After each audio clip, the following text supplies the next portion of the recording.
Through its campaign of violence from 2014, ISIL perpetrated some of the gravest crimes in recent history. Through killings, abduction, slavery, and the targeting of those most vulnerable, ISIL inflicted unimaginable suffering on the people of Iraq. In response, the international community and the government of Iraq spoke with one voice in calling for the establishment of UNITAD to collect evidence of ISIL crimes and ultimately hold those responsible to account. Since its arrival in Iraq in October 2018, UNITAD rapidly established operational bases in Baghdad, Erbil, and Duhok, which host 6 dedicated field investigation units focused on key investigative priorities that address crimes committed by ISIL against all communities. Specialized units addressing gender-based crimes and ISIL financial systems have also been put in place. This has included a dedicated line of investigation into crimes against the Yazidi community in the Sinjar region. UNITAD has worked closely with survivors, religious leaders, community groups, and national authorities to comprehensively document ISIL crimes against the Yazidis. With over 200 team members working in Iraq, UNITAD utilizes innovative technologies as well as traditional models to surface evidence like these ISIL documents, which describe the appropriation of Yazidi assets.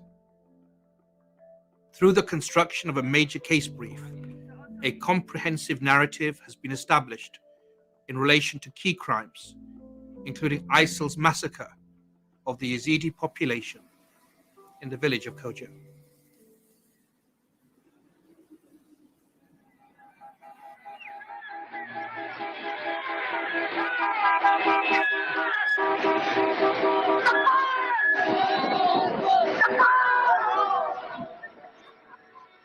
On June the 10th, ISIL took control of the city of Mosul, and in the days and weeks following, moved through Tal Afar and ultimately consolidated its position in the area surrounding the town of Sinjar, located at the base of the Sinjar Mountains. ISIL also took control of the border crossings with Syria in the westernmost part of the region.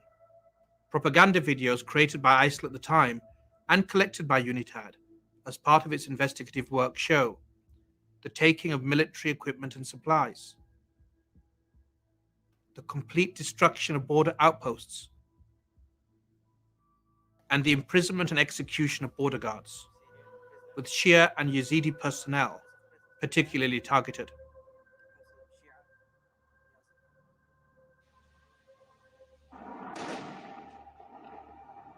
As ISIL occupied the Sinjar region, they targeted and they destroyed a range of cultural sites important to the heritage of Yazidi, Shia, and other religious communities. UNITAD has collected a wide range of information relating to such attacks, including testimonial accounts, battlefield evidence, enhanced open source investigative techniques, and forensic crime scene analysis. These establish a pattern of coordinated violence, not only against the people of the Yazidi and other communities, but also their cultural and religious monuments.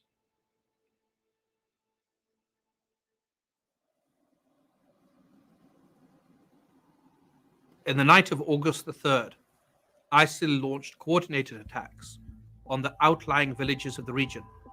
The first attack came from the south and was launched against Girzerik.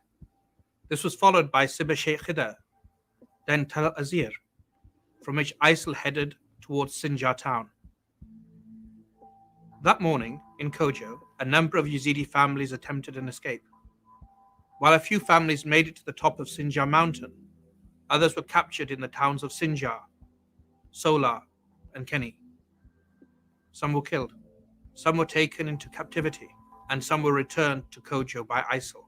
By the afternoon of August the 3rd, the entire Sinjar region was under the control of ISIL, including Kojo, neighboring village Al-Hatamiyah, and the town of Sinjar, where ISIL fighters destroyed the historic Sayyida Zainab a 1,000-year-old Shia shrine overlooking the city.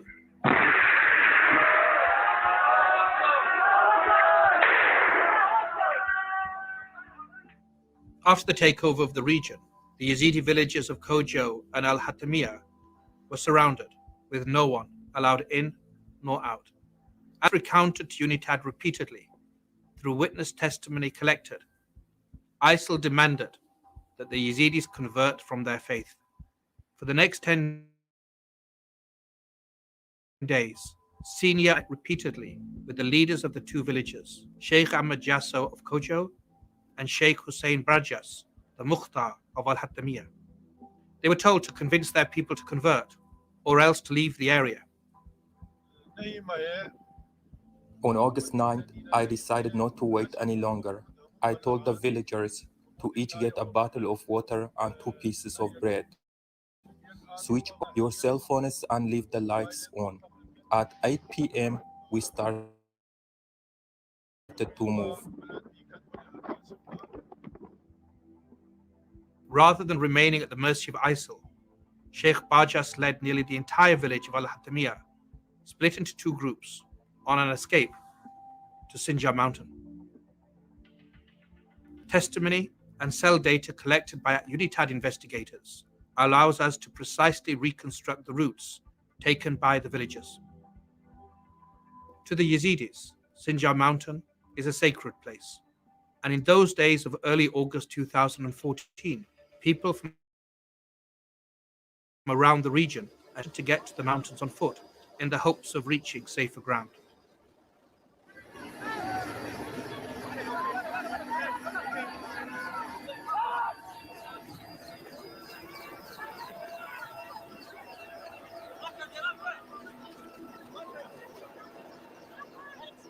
When ISIL learned that the villagers of Al-Hatamiyah had escaped, they were furious, and they increased pressure on Sheikh Jasso to convince his people to convert.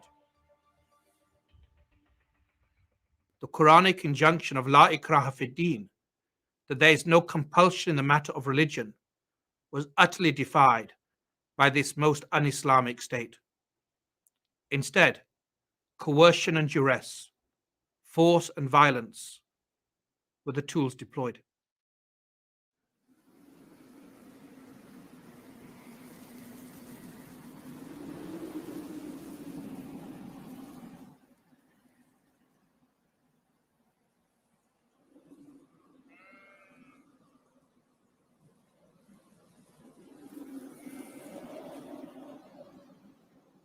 On the morning of August the 15th, following the continued refusal of the Yazidis to convert, ISIL fighters descended. Over the course of our investigation, UNITAD has collected extensive testimonial accounts from survivors. Our forensics team has used a range of technologies to document the environment of Kojo village. Here, you see locations of laser scan capture points that were ultimately converted into a high-resolution 3D model. And through the collection of call data records, we can track the call activity in and out of the village. By synthesizing these assets, UNITAD has pieced together the tragic events of August the 15th, beginning at Kojo School, where ISIL had demanded that all the villagers should report. When I got to the school, it was already almost full, because most people lived closer than I did. The school was crowded, with hundreds of frightened villagers. This hallway was full of people. Some Daesh members came to us and told us to hand over all our belongings, our gold, money, and phones. According to call data records obtained by UNITAD, phone activity essentially ends as ISIL confiscates the villagers' means of communication. By later filtering out the phone numbers of survivors and victims, the team has been able to identify call activity of suspected perpetrators. Once in the school, ISIL separated the men from the women.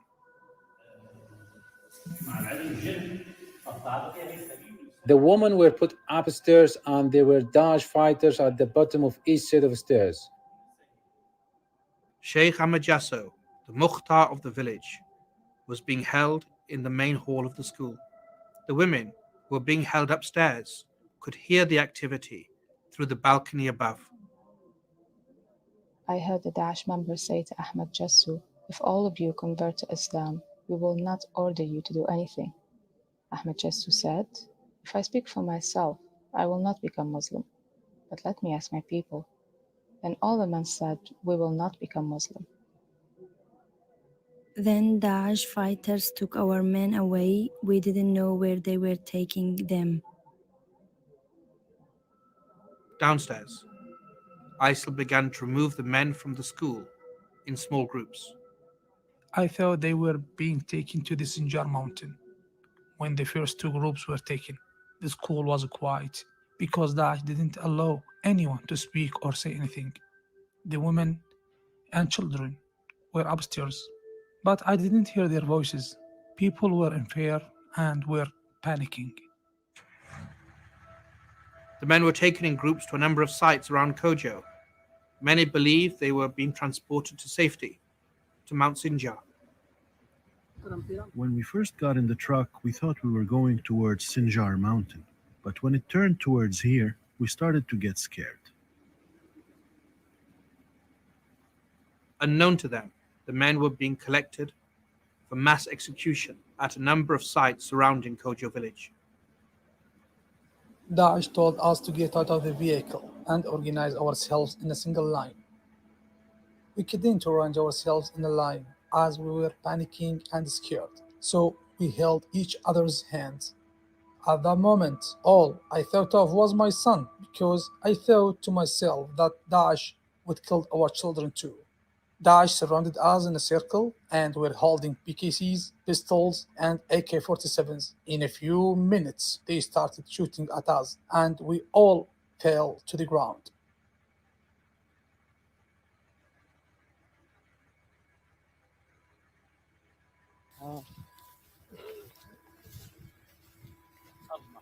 There's the grave. They were shooting from behind until we were all collected there. They lined up and they told us to crouch down like this.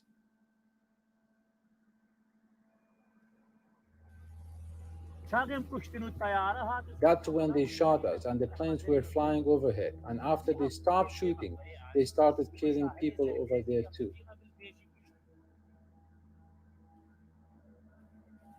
On August the 15th, hundreds of men, nearly the entire male population of Kojo, were systematically and deliberately murdered.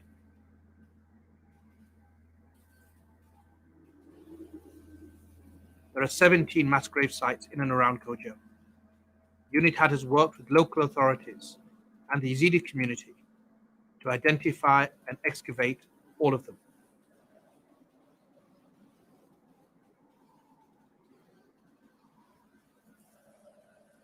With advanced technology and in close partnership with Iraqi and KRG authorities, UNITAD has ensured that the evidence collected is in line with international standards and incorporated into case files assembled against those responsible.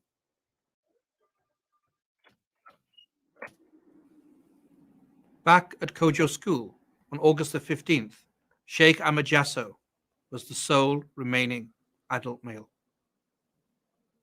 After the men were gone, we got down from the second floor to the ground floor. Downstairs, I saw Sheikh Ahmed Jasso with two Daesh members. I saw that he was speaking with them, and the Mukhtar Ahmed Jasso took off his ring and gave it to them. He wore his grey jacket. They held his hand. He said to them, I'm giving you my ring. This is the last thing we have. We know what is our fate. Two men took his hands and took him away, and I don't know where they took him. Then they took Ahmed Jasso, and I heard the sound of shooting.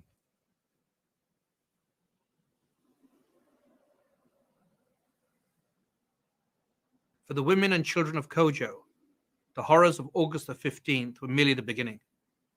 ISIL transported everyone left at Kojo School north to the nearby small village of Sola. at the site of a former technical college that ISIL used as a holding area. Daesh took us to the Solah Institute. It was around 2 p.m. and we stayed there overnight. On the second day, about 10 o'clock, the Daesh members took the old woman outside of the institute. My mother saw an excavator outside and that Daesh fighters were preparing for the execution. UNITAD has confirmed that 82 women, 40 years old or older, and 10 boys were executed in this mass grave next to the Solar Institute, which was finally excavated in November 2020 and their remains collected. After that, they took us, the younger women and children, to a school in Tel Afar. From Tel Afar, women and children entered an extensive network of human trafficking, being taken to various holding sites in ISIL-occupied Mosul, back to Tel Afar and surrounding villages, Qasr el-Mirab and Qas el-Q, and eventually being taken to sites as far away as Raqqa in Syria. I could hear the boys upstairs crying for their mothers. The group of women was in a hall. Each emir came and bought 9 to 10 women. The first one mocked me because I was dirty. I was sold 14 times. Almost without exception, the women ended up in sexual slavery. The younger unmarried women were taken to Syria in the immediate aftermath of the massacre at Kojo village, but eventually also the married women were sold to ISIL members in Syria. Boys as young as 9 were taken to Daesh training camps and used in suicide operation, assassination plots, or on the battlefield. The gravity of these crimes underlines the imperative that those individuals responsible must be held accountable. UNITAD's diverse collection of evidence has enabled the team to identify key perpetrators of the Kojo massacre and subsequent trafficking of women and children. An ISIL payroll roster extracted from battlefield evidence revealed detailed information such as full names and monthly salaries for a number of suspects. One of the principal perpetrators of the Kojo massacre, a man known as Abu Hamza, appears repeatedly. Based on the synthesis of all material collected, UNITAD's independent evidence-based investigations has now concluded that there is clear and convincing evidence that crimes committed by ISIL against the Yazidi community constitutes the crime of genocide. Now, responsibility to ensure that the evidence collected is put before national courts to prosecute the most responsible. As part of this effort, the team partnered Situ Research, a digital evidence presentation platform, which will be made available to national authorities. The platform translates the meticulous details of the case brief into a dynamic and accessible repository of evidence that can be presented clearly in court. What you have seen in this video today provides a short demonstration of some of the ways that UNITAD is using new technological methods to bring the crime scene to the courtroom and to deliver accountability.